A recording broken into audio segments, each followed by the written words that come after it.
right, so it's lesson number 4, and we've started off the course with looking at the notans and talking about composition and arrangement, and how to be selective about which areas that we shade and work into when it comes to painting later. So making those kinds of plans and things.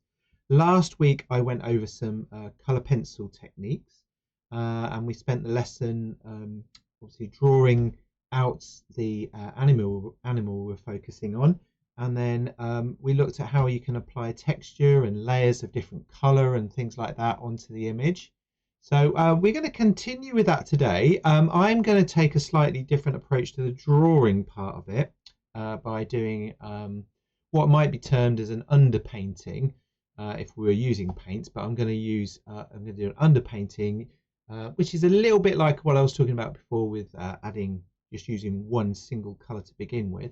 So I'm going to be doing that as an underpainting for the next picture I do, and I've got a couple lined up and haven't quite decided which one I'm going to do, but I think it may be either another stag or an elephant that I'll do today. All right, so we'll have a little bit of a reminder of the things that I've gone through last week. I'm going to add a few more. I'm going to do a few more techniques as well, so that you've got some even more ideas about how to approach using the colour pencils and layering the colours and so forth. So I'm going to do a little bit of that now. I'm going to go over to the studio wall first of all. Okay, so here we have all the things we talked about last week, and if you remember, I showed the balls and things, or the spheres that we looked at. So that's this one, just here, and I talked about the fact that if you spend a bit of time practicing some of the techniques on a 3D object, you will be able to get a good sense of how to change the shading, change the tonal qualities, all the values of your colour work in order to make things look 3D on any object really. So this is a really good way to start practicing those things. So we had everything from using scribbles to cross-hatching, blending with layers of colour, which is what a lot of this has been about, and using cross-contouring and things. So I'm going to do a couple of other little things today. Over on the side there in the red, we've got the stippling and the hatching, cross-hatching again, and back and forth stroke and stumbling. This one, which was quite a really good one to look at actually, because we talked about complementary colours with the colour wheel. So there's the old colour wheel there, and complementary colours would be the ones that are opposite each other. So along here we can see we've used different complementaries over the next to each other and then over the top of each other, and we get these resulting kind of greys in the middle. So understanding what the effect of those colours when we put them together is really important too. And then we've got more analogous or harmonious colours blended. So there's your warm colours with your reds, your oranges and your yellows in there with a bit of green on the end, and then we've got some greens where it goes again from warm to cool colours. So that is worth thinking about and trying out, even if you haven't done much colour mixing or blending before. It's worth having a little play around with some of those too. All right, so I'm gonna get rid of some of this, and I'll leave that up there for a minute just in case. So some of the other little things I talked about last week is that I may decide to do this drawing next. So this is or photograph. So going back again, I've got the notan there on the right hand side, and on the left hand side we've got the actual picture of the deer. You can see that when you reduce it down to 2 tones or black and white, some of the detail disappears. So if I was to plan and draw this or do the notan beforehand, then what I would do is probably highlight some of the details down the lower half or on the edge of the deer, around its neck sort of area, to bring out that detail when I paint it or when I draw it or whatever. And then some of the highlights along the edges of the ears might be important. So the idea of the notan was to help you understand the structure of the picture and perhaps how you might want to crop it. So we talked I wouldn't necessarily crop this one, but being able to crop things down and change the composition can emphasize different details in the picture. So look, just by using the crop tool here, I've drawn us in closer to the detail of the deer as well. So you can fold a photograph or crop a photograph with a pair of scissors, or you can do it like this. So that again helps to understand a little bit more about how to develop your understanding of composition. Now the other option is for me tonight is that I'm quite interested next in the idea of the landscapes, obviously, because that's what we've been looking at. But I was thinking we could do some more sort of African wildlife and that. So I've been doing a bit of research this afternoon and found some elephants, which I think are amazing creatures, of course, and lions as well. But I will be finding some more images for you to have a look at over the next few weeks when we go more into using paint and other things. But the image that I was quite keen on was the not Simba down in the bottom there, but I was interested in perhaps doing this elephant, which I've got. I'm trying to find it now. That one, just there. The one that's flashing. So I think I may decide to do that for our next work using paint and maybe a mixture of pencils. I haven't quite decided yet, but I will of course let you know. But next week we will be looking at some new subject matter as well. Okay, so I'll go over to my desk now and just remind you of a few of the things that I talked about with you last time. Get it in focus a bit better. There we go. All right, so if you remember last week I was working on this lovely deer that is drinking by the water, and I talked about perhaps reducing down some of the background detail in your picture. So here it is.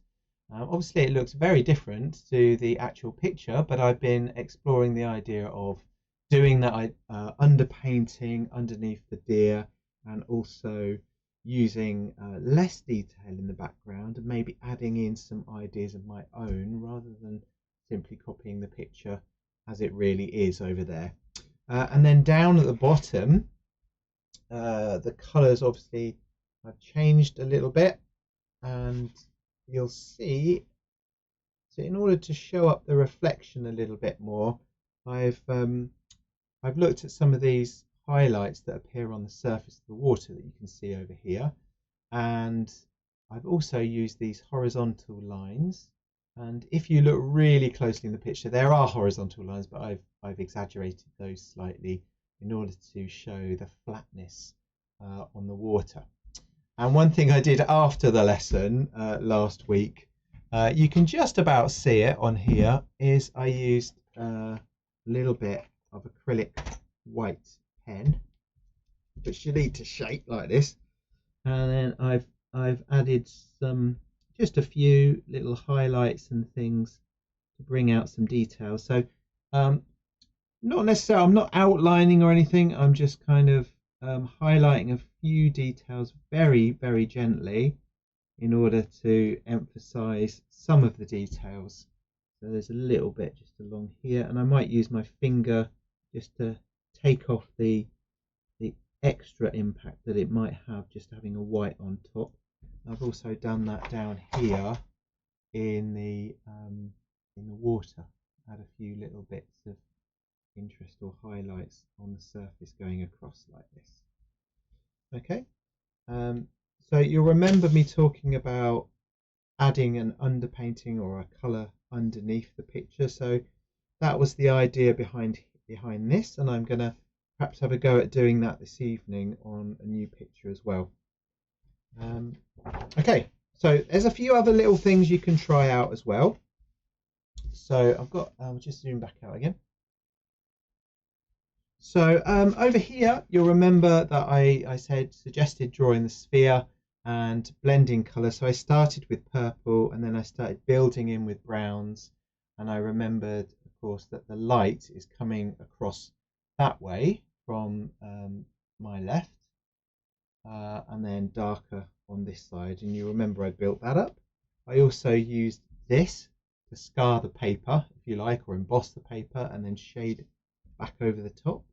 And we did do some blending from green, and it looks like, yeah, it looks more red on your screen than it does on mine, but red into green, and we got this grey, and then I used the burnishing tool or the blending tool back over the top to smooth the details off there too. Okay, so other things you could practice with and then maybe apply into your work. Now this is one I saw recently, which is quite interesting. I've not really used it much myself, but you could do this, which if you get a little blade, scrape the surface like this, and then you could use your finger to rub the surface and rub your pencil crayon in to get a smooth surface. You can do this with normal pencils as well, can't you? So that's quite nice to try out. Let's try another colour with that. And it may be easier to rub out with this as well. So there we go. So if you want a really smooth surface, this would be a lovely way to look at doing that. So if you've got a really sort of clear sky or something like that, that would be a lovely technique to try. So if you haven't tried that before, try that. And then there's other more obvious techniques which could include, let's try a circle again.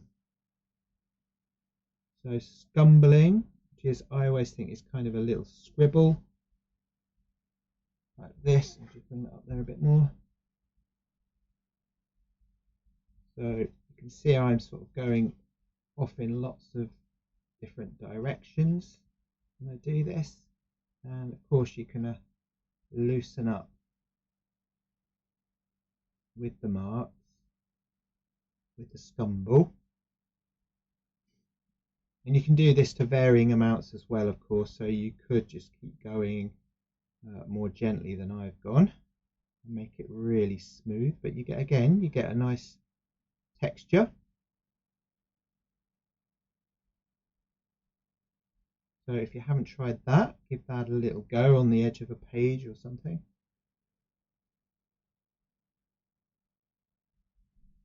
Like that. And then of course you could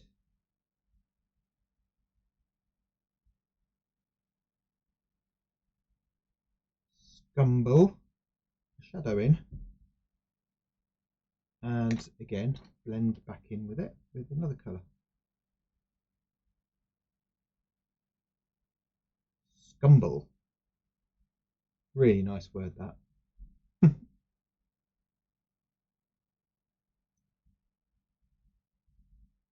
There we go. So that was a nice quick one there. And with this one, I just thought with the scratch, with this powdery one, you could of course draw lines into that too, and then we could scrape some of the colour off again and rub into that, so you get a lovely smooth effect on there as well. So look, we get some, oh sorry, get some of the marks in there too. So another one that you could try is circular as well. So let's just move that over there. So this is more ordered than the scumbling.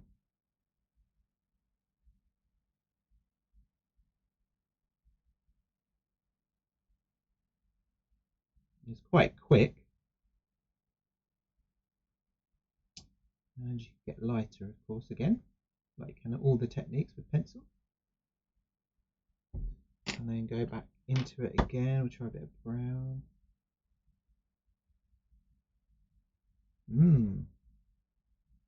Lovely. And the one that was on the screen before, the cross line one, I'm going to do one of those. Okay, so circular sort of, yeah, circling, scumbling, scraping the lead. A nice one. And then, oh yes, right. Let's get this nice purple again. So that over. So here we can do lines that go one way.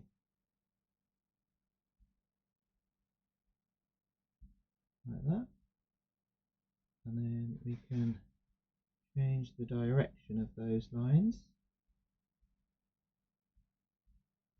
in order to get some form into the piece as well, or into the drawing. Cross hatching but on a curve.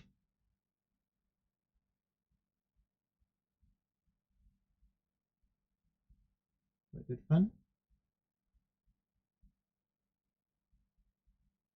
Like that. Okay, and finally, I'm going to do this on here. We put a ball shape in there. How about stippling?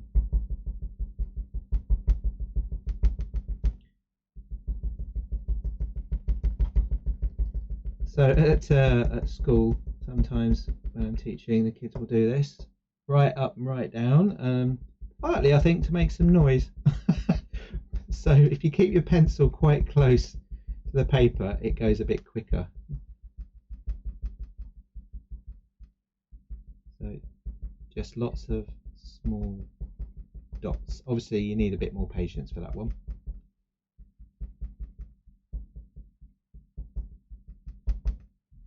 Stipples. Okay. So a few more techniques. If you want me to show any more, then I will do.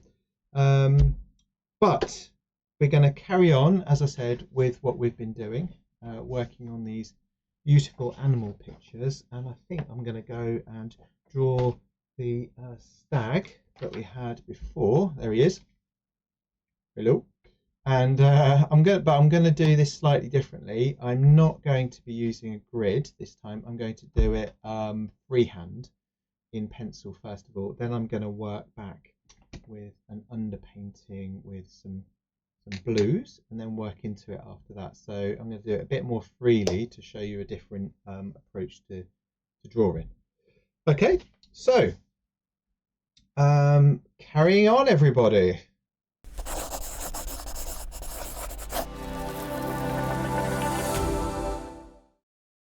Right, so right from the beginning here, you'll see that I've gone off screen. I've done that mainly because I'm going to be standing up for the majority of this picture. So standing up when you're painting, particularly if you're on a flat surface like my table here or my big desk that I've made, standing up and being above your subject means that you're not going to have the distortion if you're sitting down looking across your paper, getting that perspective effect. So if you're looking above it, you're getting a true sort of flat surface rather than one that's in perspective. Try it. I find it much more useful to be standing when drawing. So anyway, I start off with this blue pencil. Rather than using a normal graphite pencil, I've gone straight for it with the blue. And I've started by drawing very lightly with the pencil. So draw really lightly, because inevitably there will be changes to what you're doing as you go along.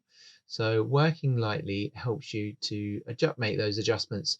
You'll also see occasionally that I use my pencil to measure different parts of the deer's head against other parts of the deer's head. So for example, I measure the height of the antlers against the height of the head from the neck upwards. I measure the width from the eye to the nose against how big the ear is, for example. So you can measure the things off against each other by first of all measuring it on the photograph that you're working from, and then measuring it against your drawing. So it's always worth just looking in different areas at different parts of your picture in order to measure them off against each other to get the proportions. The other important thing to do, particularly when you're looking at the shape of something like the antlers, for example, is to look at the negative shapes, the shapes that are behind the object as well and around the object. If you look at those, you're more likely to get the overall silhouette, the larger shapes of the object or subject. And the and then once you've got the overall proportions of the deer or whatever it is you're looking at, then you can start to say, right, I'll go into the detail. So what I was meant to say, or what I wanted to say, is draw the larger shapes first, get those right, and then you've got kind of a map or a description of where to put in all of those smaller shapes, such as the details of the eyes and so forth. Okay, so as you can see, I've put my purple in, I've shaded it quite loosely. I've not gone into any finer shading or anything like that. I've done that, and now I'm applying some slightly darker shadows using my purple pencil. So right from the beginning, the shadows are quite harsh because I've just looked at the darks and the lights, a little bit like on a Notan photograph just up there. I am choosing a bit later on, you'll see that I choose to add more highlights down on the front of the deer, just below the neck there, in order to bring those details out. But the important thing to remember is I'm not just doing a copy, I'm creating a piece of art that is my own as well. So having differences between that and the photograph is just as important as being accurate with your shapes and stuff and your shadows and things. So as you can see, we've got lots of blues and purples, and I've started to apply a little bit more of the natural color, the browns and things. And this is actually black. So sometimes people say, oh, don't use black. This is an impressionist thing, really, a rejection of the color black in the impressionist artist. But I decided to go straight in with the black so I could get in some nice deep shadows right from the beginning. And then obviously you can see now I've switched back to some browns, and I had some reddy browns in there. So I've got reddy browns in the deer itself, or I keep saying deer, stag. So I'm bringing some of the natural colours in there too. So at this point I thought, right, actually I need to put this deer stag in a setting. So I start to use overlapping lines on top of each other, quite in quite a sort of curved sort of arching effect, in order to get kind of a bit more of a flowy feel, like for the nature behind it, the leaves and the foliage. So I'm kind of suggesting this natural background in the back. I'm not going here with this drawing because I want to finish this in this lesson. I'm not going for the details of the tree trunks, but I am recognizing that I want to go darker in the background in order to pick out the stag as well. So you can see that I've applied just one color, very similar to what I did with the stag itself, with the blues. And now I'm applying a second green, or blue. I think this one is actually sort of a darker blue.